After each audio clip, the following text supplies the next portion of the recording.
ათასობით დაკავებული და სამსახურიდან გათავისუფლებული თურქეთში ხელისუფლებამ ამბოხეების წინააღმდეგ ბრძოლას განაგრძობს მთავრობა სახელმწიფო გადატრიალების მცდელობის მონაწილეების დასჯის პირობას დებს და სიკვდილით დასჯის აღდგენასაც განიხილავს. თურქეთი ამბოხის შემდეგ ნახეთ ქეთ ჩეხელის რეპორტაჟი.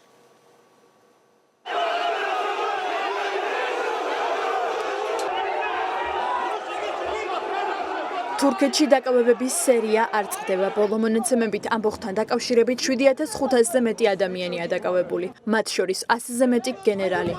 7553 ადამიანი დაკავებულია. ეს რაოდენობა იცვლება. დაკავებულთაგან 100 პოლიციელი, 6038 კი სხვადასხვა რანგის სამხედრო. დაკავებულია ასევე 755 მოსამართლე და 650 სამოქალაქო პირი.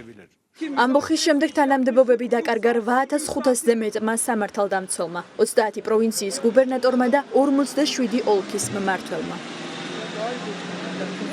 ხელისუფლება ამბოხებულთა უშუალო ხელმძღვანელად სამხედრო საჰაერო ძალების მეთაურს, გენერალ აკინ ოზთიურქს ასახელებს. თურქეთის პრეზიდენტი ამბობს, რომ მოღალატეები უმკაცრესად დაისჯებიან. ხელისუფლება სიკვდილით დასჯის აღდგენას განიხილავს და ამას მოსახლეობის მოთხოვნით ხსნის.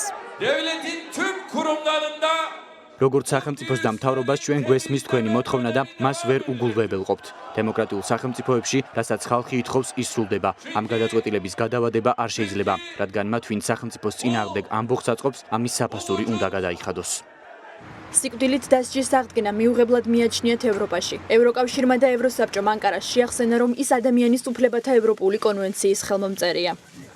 ვერც ერთი ქვეყანა ვერ გახდება ევროკავშირის წევრი თუ ის სიკვდილით დასჯას იყენებს. ამას გარდა თურქეთი არის ევროსაბჭოს მნიშვნელოვანი ნაწილი და შესაბამისად ადამიანის უფლებათა ევროპული კონვენციის ხელმომწერი, რომელსაც სიკვდილის დასჯაზე მკაფიო პოზიცია აქვს.